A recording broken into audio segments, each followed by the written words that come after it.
자, 반갑습니다. 신경진입니다.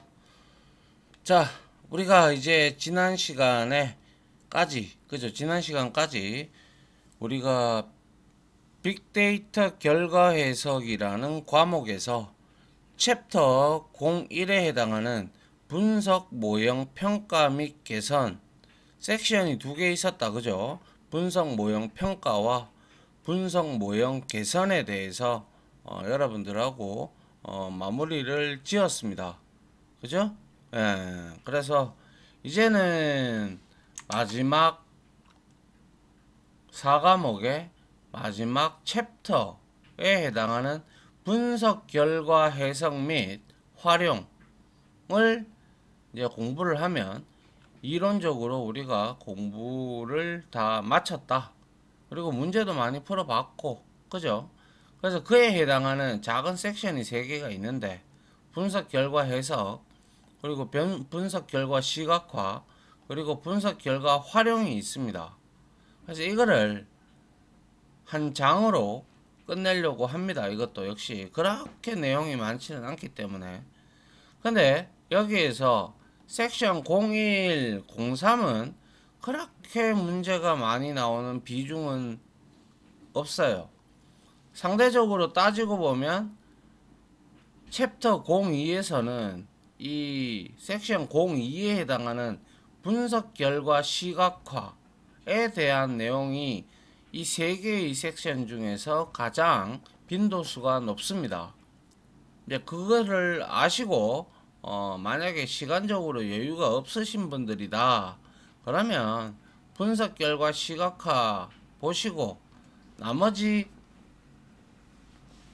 기출문제 풀이나 아니면 개념 체크 문제들을 제가 풀 때 그러한 내용들만 요것들은 이용을 하시면 될 것 같아요. 섹션 01과 03을 무슨 말인지 이해 가시죠?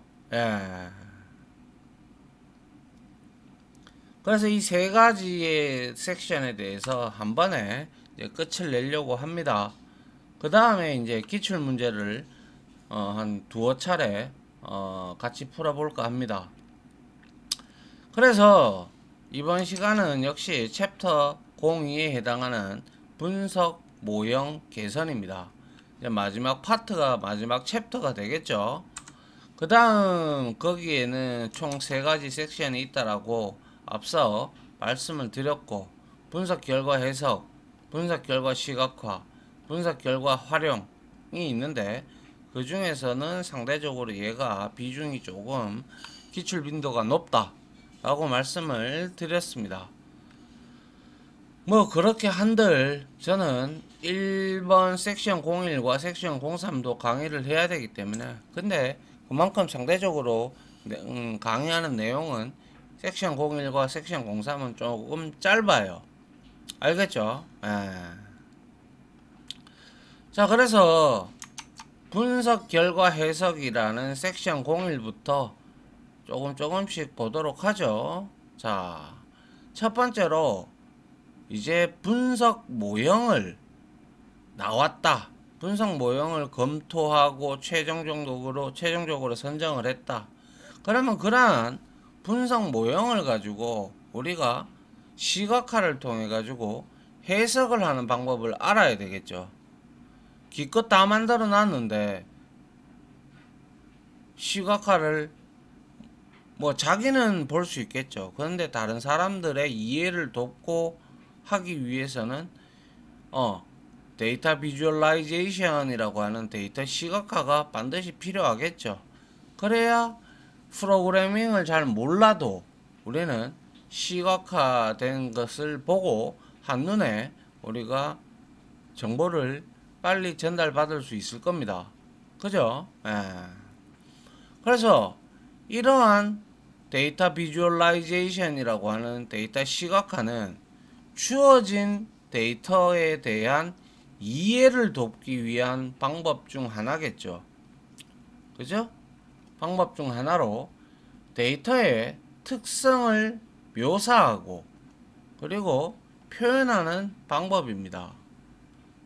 당연한 얘기겠죠. 데이터 시각화는 주어진 데이터에 대한 이해를 돕기 위한 방법 중 하나로 데이터의 특성을 묘사하고 표현하는 방법입니다.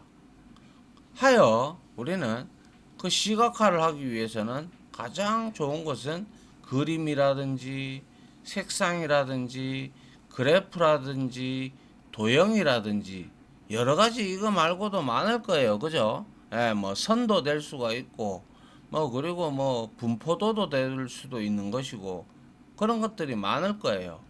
그런 것들을 모두 동원할 수 있을 만큼 다 동원을 해서 다양한 그래픽 요소를 활용해서 데이터를 설명하는 방법이 바로 데이터 시각화의 내용이 될 거고, 이러한 데이터 시각화의 목적은 바로 뭐가 있겠어요? 말씀드린 바대로 정보 전달과 동시에 이거는 우리가 예측하건대 이렇게 현재 데이터를 기준으로 분석을 해서 시각화를 하면 어떻게 우리가 앞으로 플랜을 짜서 나가야 되는지 그러한 설득력에 있다라는 것이죠. 그죠? 그래서 데이터 시각화의 목적은 정보 전달 그리고 설득에 있다. 중요하죠. 그죠? 그래서 물론 이제 뒤에서부터 하나하나 배우겠지만 데이터 시각화의 유형에는 시간 시각화, 공간 시각화, 분포 시각화, 관계 시각화, 그리고 비교 시각화 이렇게 우리가 5개로 나누어서 할 수가 있을 겁니다. 그래서 이러한 데이터 시각화의 유형들은 우리가 이제 섹션 02에서 다룰 내용입니다. 알겠죠? 여튼 여기서 우리는 데이터 시각화가 무엇인지 그리고 어떠한 방법을 채택하는 것인지 또 목적은 무엇인지 데이터 시각화의 목적은 무엇인지에 대해서 공부를 했고요. 그래서 가장 중요한 거 데이터 시각화의 목적은 정보 전달과 설득력입니다. 설득. 그죠? 그리고 데이터 시각화는 주어진 데이터에 대해서 우리가 이해를 돕기 위한 방법 중에 하나다라는 거.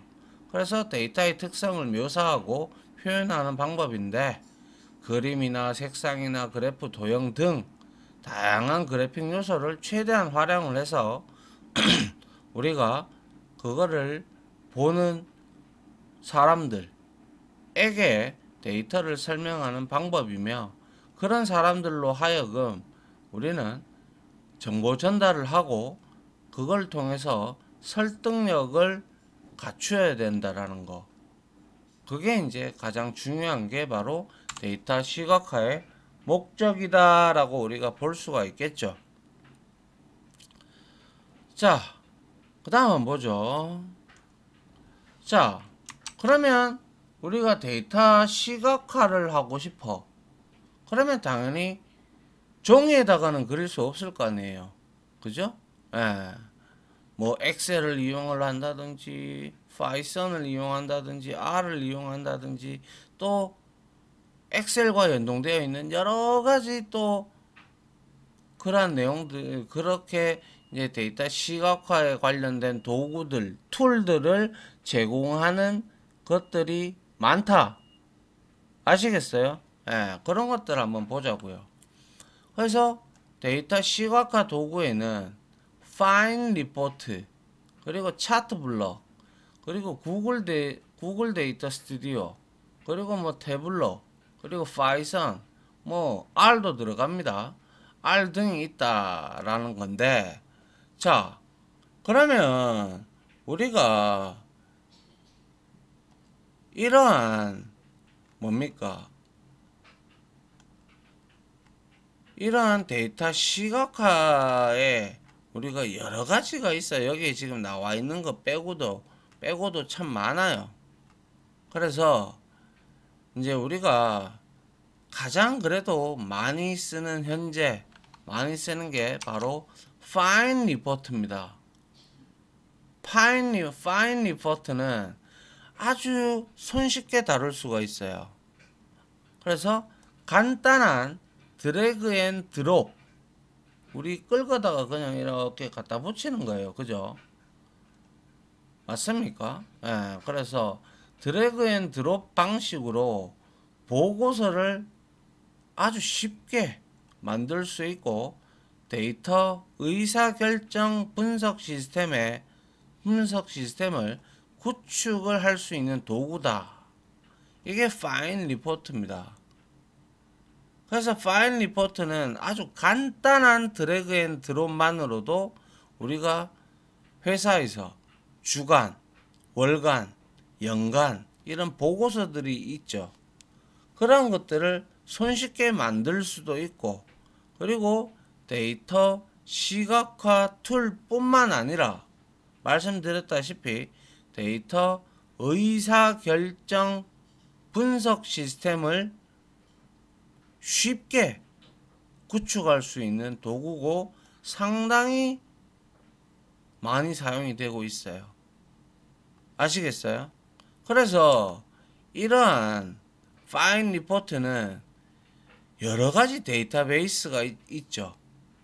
우리가 흔히 알고 있는 오라클이라든지 MySQL 그리고 여러 가지가 있어. 마리아DB도 있고, 그죠? 셉도 있고 등등. 물론 자체적으로 기능을 내장하고는 있지만 그것보다는 그런 것들 데이터베이스에 저장해 있는, 물론 DBMS에서 제공해 주는 것도 있겠지만 그 데이터를 활용을 해서 아주 시각적으로 데이터 시각화를 매우 잘해 줍니다. 이 Find Report는. 그래서 여러 가지 데이터베이스하고 직접 연동도 가능하고요. 그리고 엑셀과 유사한 인터페이스를 가지고 있기 때문에 상당히 조작이 쉽다라는 거예요. 그리고 아울러 이 Find Report 같은 경우는 자체 개발한 거의 한 20개 가까운 HTML5 차트, 그리고 50개 이상의 차트 스타일을 기본으로 제공을 하고 하는 것도 굉장히 이 파일 리포트만의 특징이죠. 또한 2차원은 기본이고 3D 차트와 동적 차트 효과도 지원을 합니다. 그래서 특히 교차 플랫폼에서 우리가 웹 디자인에 적용하고 실시간 업데이트를 적용을 할 수도 있어요.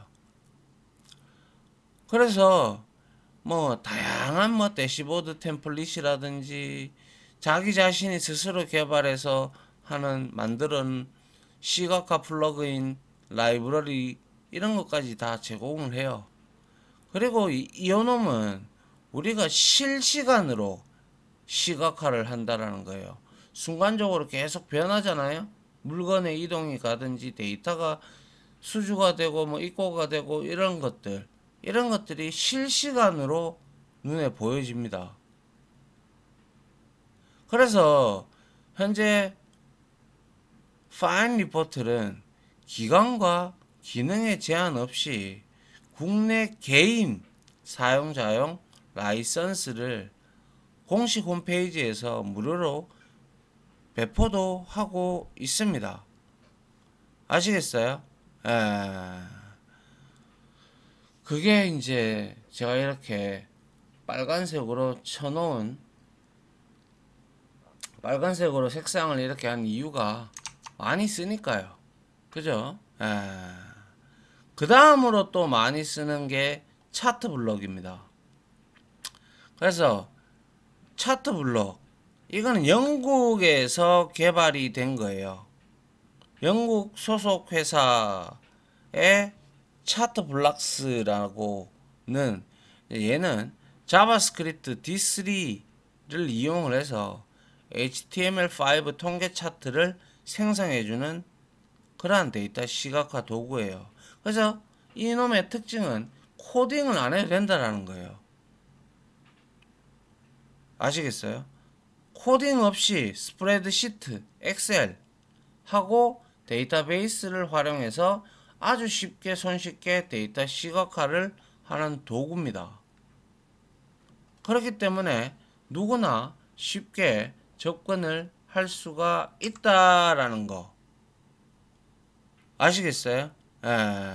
그래서 단 몇 분 만에 지루한 아주 연속형 변수 그런 수치 자료들을 아름다운 아주 뷰티풀하게 시각화를 시켜줘요.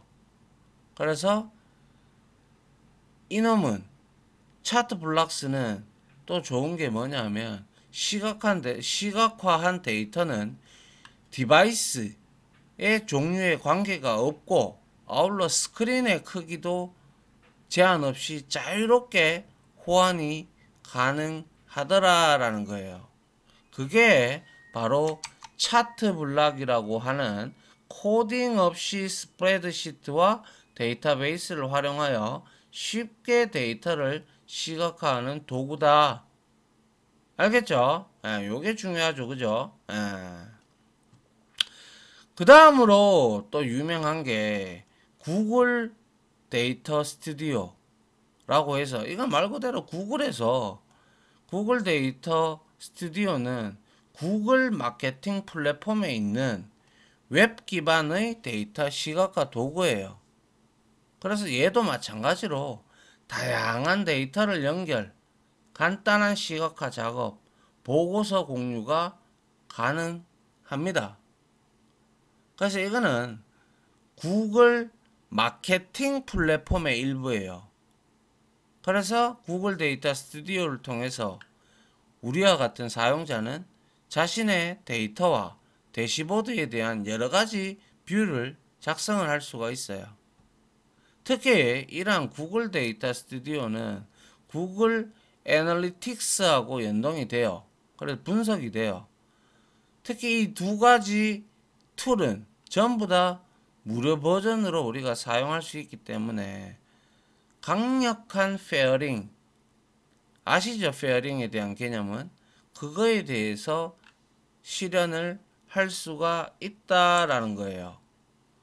아시겠어요?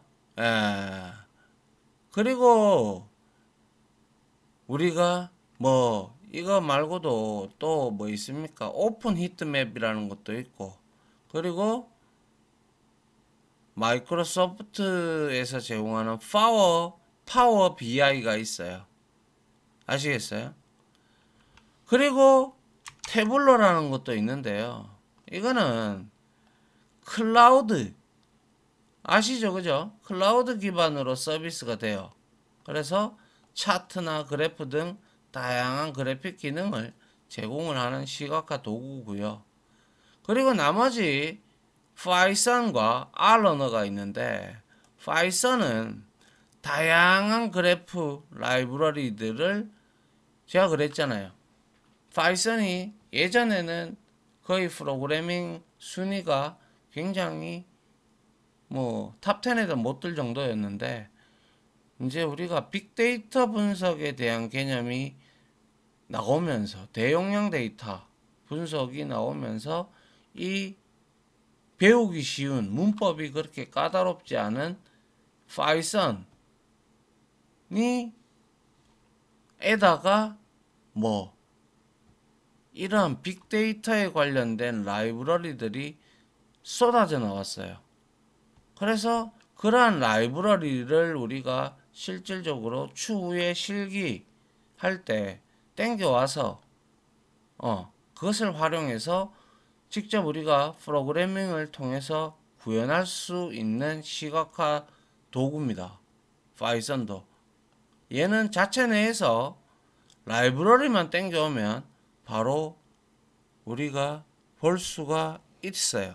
그래서 어떻게 보면 파이썬은 시각화 전용 툴은 아니죠. 그런데 그래프 제작을 하기 위해서, 그러니까 시각화를 하기 위해서 다양한 라이브러리를 제공하고 있다라는 거죠. 그래서 사용자가 대화식 플롯이 필요한 경우나 혹은 라이브 플롯이 필요한 경우에도 파이썬은 그 라이브러리로 다 지원을 하기 때문에 적합한 라이브러리를 가지고 우리가 충분히 시각화를 해서 깔끔하게 표현을 할 수가 있습니다. 그거는 R도 마찬가지인데요. R은 얘도 시각화 전용 툴은 아니에요. 엄밀히 따지자면. 그럼에도 불구하고 R은 원래 통계 전용 분석 프로그램이었죠. 그래서 얘는 시각화를 위해서 파이썬과 마찬가지로 패키지라는 개념을 사용을 해서 여러 가지 시각화 도구들을 불러와요. 우리가 라이브러리를 이제 해서 가지고 와요. 특히 R 언어에서 가장 많이 쓰는 데이터 라이브러리가 ggplot2라는 게 있어요. 나중에 여러분들이 파이썬으로 실기 시험을 볼 건지 R로 시험을 볼 건지는 잘 모르겠으나 R을 사용하시게 되면 시각화할 때 반드시 필요한 도구가 ggplot2예요. 그래서 그런 것들을 불러와서 우리가 프로그래밍을 통해서 구현할 수 있는 시각화 도구다. 어떻게 보면 시각화 도구라기보다는 프로그램이 주가 이루어지고 그죠? 여튼 이러한 6가지의 말고도 많다라고 했어요. 그죠? 그런데 우리가 시험을 치기 위해서는 요 정도는 뭐 알고 있어야 되겠죠. 특히 find report, 차트 블록 그 다음 중 데이터 시각화 도구의 종류로 맞지 않는 것은 아니면 이런 설명을 해놓고 어떠한 시각화 도구에 해당하는가 이렇게 물어볼 수 있잖아요. 그죠? 예. 자, 그 다음 보죠. 그래서 데이터 시각화의 분류를 한번 봅시다. 데이터 시각화는 우리가 크게 4가지로 구분을 할 수가 있는데요. 특히 이 표가 좀 중요합니다. 이쪽에서 이 분석 결과 해석에서 섹션 01에서 시험이 나올 때 여기가 중요하다라고 볼 수가 있어요. 그래서 데이터 시각화는 데이터 시각화 그리고 정보를 시각화 그리고 정보를 디자인하는 부분 그리고 인포그래픽으로 분류를 할 수가 있어요. 이 4가지로. 그래서 데이터 시각화는 말 그대로 앞에서 우리가 살펴봤듯이 데이터 비주얼라이제이션 이거는 말 그대로 데이터 분석 결과를 쉽게 이해할 수 있도록 시각적으로 표현하는 방법입니다. 그죠? 예. 그리고 정보 시각화는 인포메이션 비주얼라이제이션으로 이거는 대규모의 데이터를 그죠? 색상이라든지 도표라든지 이미지 등을 활용을 하여 요약적으로 표현하는 방법이 바로 정보를 시각화를 하는 것에 들어가는 것이죠. 그리고 정보 디자인이라고 하는 거, 인포메이션 디자인. 이놈은 정보를 효율적으로 사용할 수 있게 조직하고 그리고 구성하는 디자인적인 기술 및 업무를 얘기를 하고 그리고 정보를 확인하는 대상이 명확히 이해할 수 있도록 쉽고 보다 쉽게 시각화하는 표현 방법입니다. 그래서 정보 디자인, 정보를 효율적으로 사용할 수 있도록 조직을 하고 구성을 하는 디자인, 기술 및 업무를 말하는 것은 디자인이 들어갔죠. 그러면 정보 디자인이라고 여러분들은 선택을 하셔야 되겠죠. 그리고 정보를 확인하는 대상이 무엇보다도 좀 더 명확하게 이해할 수 있도록 보다 쉽게 시각화하여 표현하는 방법이 바로 정보 디자인, 인포메이션 디자인이다라는 거예요. 그리고 인포그래픽이라는 단어도 나오는데요. 이거는 말 그대로 인포그래픽은 정보를 빠르고 분명하게 표현하기 위해서 정보 그리고 자료, 지식을 그래픽을 활용하여 시각적으로 표현하는 방법입니다. 그래서 다 비슷비슷해요. 전부 다 데이터 시각화에 들어가는 것이죠. 그죠? 예. 그런데 그거를 데이터 시각화의 종류를 분류를 하게 되면 이렇게 나누어지더라라는 거예요. 근데 공통점은 전부 시각적으로 표현을 해서 그게 정보가 되었던 뭐 지식이 되든 간에 자료가 되든 간에 어떠한 색상이나 도표나 이미지나 이런 것들을 활용을 해서 뭐 하는 거예요? 바로 전달하려는 대상한테 정보를 전달하고 설득을 할 수 있는 그러한 일종의 분류 체계다. 그렇게 보시면 될 것 같아요. 알겠죠?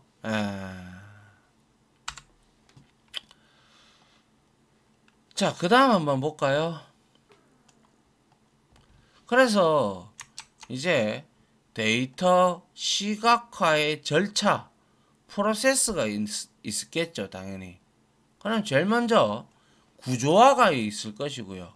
그 구조화 안의 내용은 우리가 이미 배워왔던 거, 데이터 수집 및 탐색, 그리고 데이터를 클래시피케이션 하고, 그리고 데이터를 배열을 하고, 또 그걸 검토를 해서 잘못됐다면 데이터를 재배열을 하고, 이런 것들은 어떻게 보면 structured라고 해야 되나요? 아무튼 구조화죠. 그죠? 그리고 나서 시각화를 하는데 기본 틀을 잡는단 말이에요. 이거를 뒤에서 우리가 배우겠지만 데이터도 종류가 있잖아요. 시간과 관련된 거나 분포에 관련된 거나 서로 피처들 간의 관계가 있거나 비교를 해야 되거나 이런 것들이 있다면 각각 시각화를 어떤 시각화를 기본적으로 할 것인가, 시간적으로 할 건가, 분포로 할 건가, 관계로 할 건가, 비교를 할 건가, 여러 변수를 동시에 비교를 할 건가, 아니면 입체적으로 공간적으로 시각화를 할 건가, 이러한 기본 틀을 잡아야 되겠죠. 이 데이터의 종류에 따라서. 그죠? 그리고 난 다음에 이제 시각적으로 표현을 해야죠. 그래서 차트를 완성을 해야 되겠죠. 그 차트가 그래프가 될 수도 있고 아니면 입체적인 공간적으로 나오는 시각화가 될 수도 있을 수도 있고 또 분포가 될 수도 있고 관계가 될 수도 있겠죠. 그죠? 그래서 시각적으로 표현을 하는데 그래픽 7요소.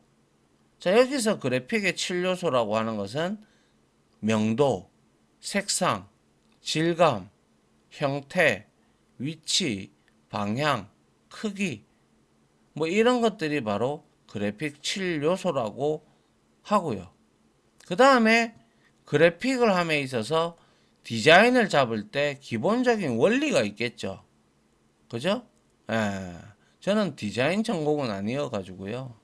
그래서 그래픽 디자인 기본 원리를 보면 정렬한다든지 아니면 균형적으로 레이아웃 배치를 잘한다든지 반복을 어떻게 할 건지 또한 근접성은 어떻게 할 건가 그리고 대비 및 공간의 원칙 그러니까 어떤 데이터나 어떠한 차트는 여기에다가 위치할 것이며 이런 레이아웃 배치 이런 건 아무래도 시각적으로 잘 보는 그죠? 근접성이 좋게끔 사람들로 하여금 보기 좋게끔 눈에 확 띄게 하는 게 바로 그래픽의 디자인의 기본 원리가 될 겁니다. 그리고 인터랙션, 상호작용이죠. 그죠? 예, 인터랙션은 상호작용을 의미합니다. 아, 이렇게 시각적으로 표현을 했을 때 그걸 보는 사람과 그거를 유지하는 사람, 특히 개발했던 사람, 그리고 디자인을 했던 사람 간의 정보 소통이죠.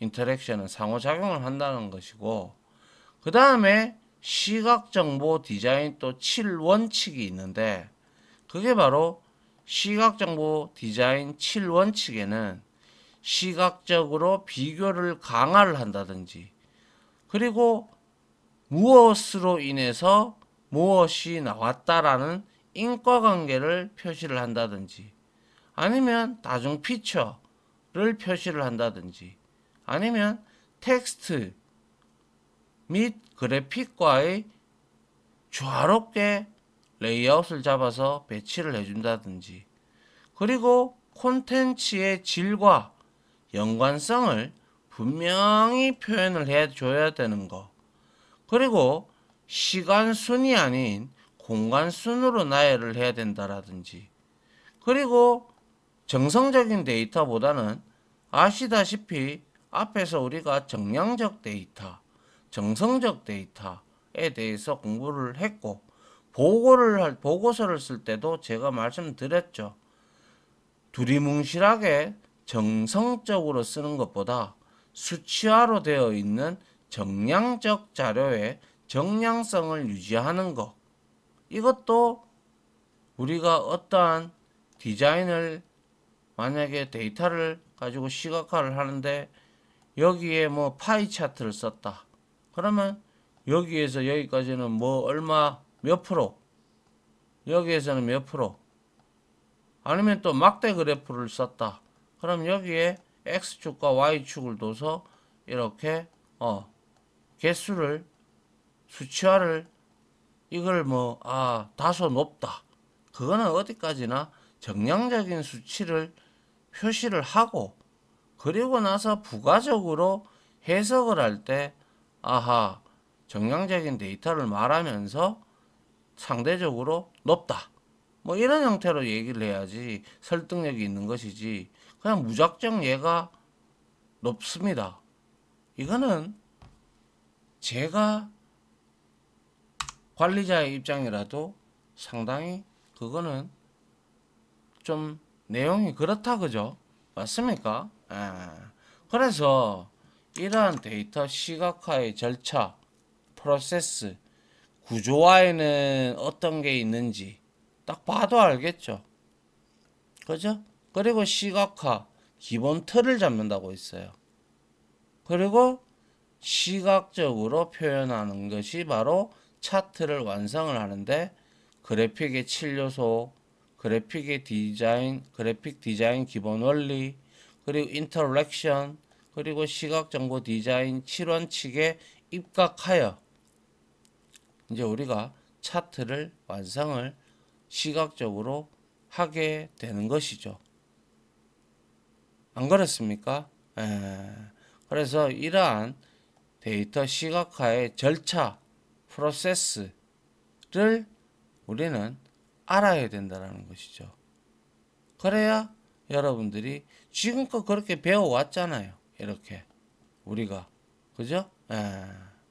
그리고 시각화하는 방법은 이제 우리가 섹션 02에서 아주 디테일하게 다룰 겁니다.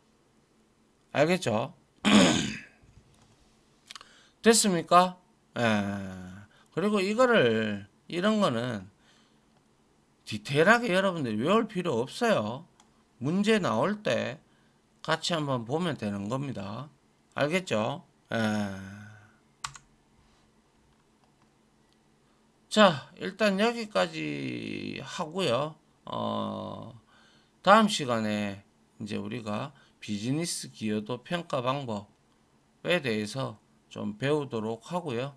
이번 시간에 우리가 했던 것들은 일단 마지막 챕터에 들어왔고, 분석 모형 해석에서 데이터 시각화가 뭔지, 그리고 도구에는 어떤 것들이 있는지 6가지에 대해서 봤고, 그리고 데이터 시각화는 4가지로 디테일하게 분류가 된다라는 거, 그리고 데이터 시각화 절차, 프로세스, 구조화에는 어떠한 내용이 담겨져 있으며 시각화에도 어떻게 되어 있으며 시각 표현을 할 때도 어떠한 요소들이 들어가 있는지 등에 대해서 여러분들하고 디테일하게 좀 살펴봤습니다.